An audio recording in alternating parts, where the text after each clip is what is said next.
Hello, YouTube. All right. It is morning, Saturday morning, and I actually have a couple hours I can work on it before I have to meet up with Marcelo to try to get good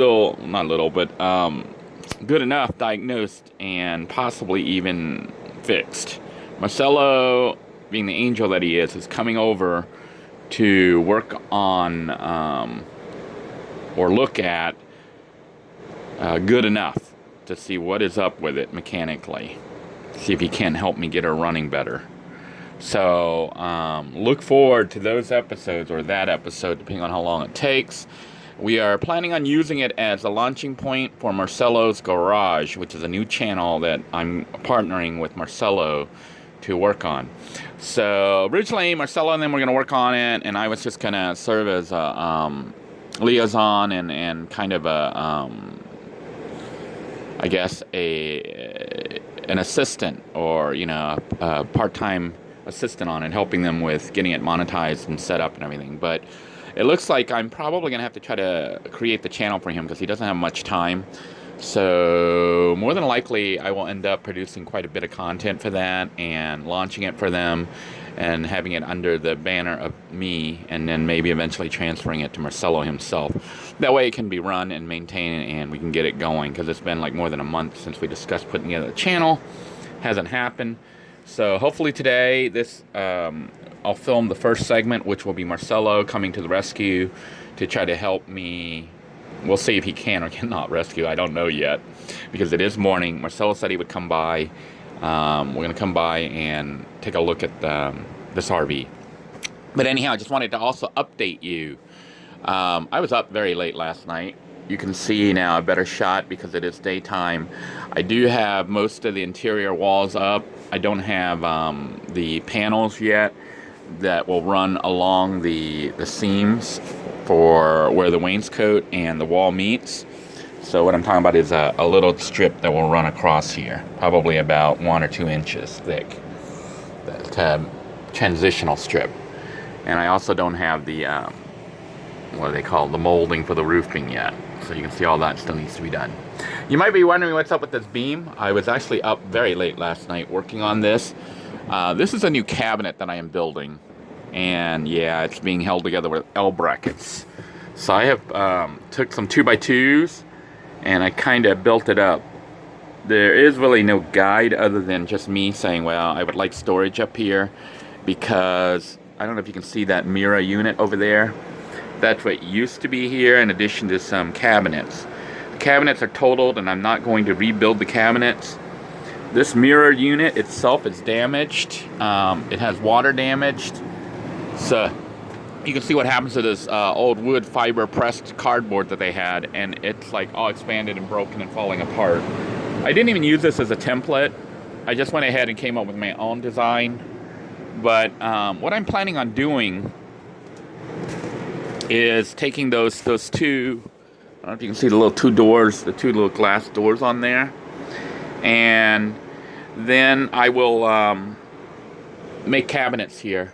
But I want to leave it, so that we can access all these lights, the light fixtures. So I need to be able to get in and access the cabling and the lights to change them out. So that's some considerations to keep in mind.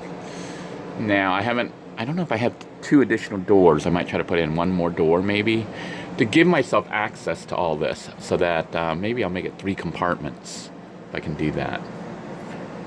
Because the holes there are for the lights that go to the rear of the vehicle, and I know one of them needs to be replaced or fixed or something. I've tried to hide the cabling. I hope I didn't do too good a job of hiding it. If I do have to get to it, I can unscrew those 2 screws and get in. So I have to make sure that those screws are accessible. I'm not gonna make it in, like super tight, because I may have to get back there and rip it apart while the cabinet is up. But you can see how I attached the cabinet. I use L brackets along the back. I tried to make the back really strong because that's where I actually had an anchor point, a decent anchor point. The front here, I only have 1 screw holding it in place right now on this end and 1 on the other end. But I'm getting ready to put another brace under here, to just like that, to the side there, but on this side and on the other side. and that's all that's going to be supporting the front. Obviously, this unit will not be able to hold anything heavy. Maybe for like linen, bed linen, extra linen, light things, you know, cloth and things like that. That's what it's designed for. I sized it originally by laying down and then looking up to see how wide I wanted it. I wanted it wide enough to be usable, but not too wide. You can see where they had old screws, where the old one was. And I could have used that as a guide, but originally I was going to have it back even further. But, see, I don't know if you see the stain there. That's where, like, I think the old one was right there, the little line. What happened when they made the wood panels for the side there, when I had them cut it, I ended up with several pieces that were left over. Approximately, I don't remember how long this is. I think it was like, I can't remember how wide it is. So that's like 16 inches or 20 inches or something like that. But I had some leftover pieces and decided to get the wider one of them to go across this way. So that's what determined the width of this. And to line it up, I kind of used the line that was on the wood grain. So hopefully it's level. And some of you are saying, why don't you use a level on it? Well, the RV itself may not be level. So I'm kind of eyeballing everything. This is becoming kind of like a Tim Burton construction. I'm not sure how flushed or leveled everything is, but it'll be good enough. Remember, the running theme here is good enough. We're not going to take all day on this. You can see I have left the wire right there on the end, and there's a tiny little gap, not on purpose, but it's there, so we're going to take advantage of it and just route the wires up through there. The plan is to have the wires up there, have this all closed off, put doors on here that'll make it accessible, make it look nice and functional. And then for the ends, to hide my ugly, messy work there, I am going to put a board that runs up and down vertically there, as well as here on this side. And on this side, I do need to build a cabinet, a little end table nightstand there, like that. Doesn't have to be exactly the same, but it should be the same height. And what it'll do is help to hold the bed in place.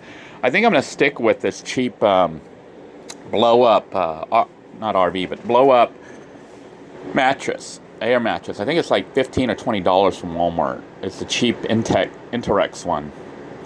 And the reason I like it is it fits the width. It's a little too long, but it fits the width of the RV, and it's only like $15 or $20. But you can see here the end here popped open already. You know, it's puffing up because the seam's busting. So it doesn't last very long. This is the same one I had inside Hut 2.0, but I've transported it to Hut 3.0, which is of course good enough. Rolling Hut 3.0. I will be buying a new one, possibly buying two, so I have a spare, maybe even three, and then storing it under the bed, so that when one pops, I can just swap it out. The idea is just swap it out. You know, instead of buying a $150 to $200 mattress, I'll keep buying $15 mattresses. That's like 10 mattresses I can buy. Hopefully, you know, each of them will last at least 1 year, and you can keep changing it out.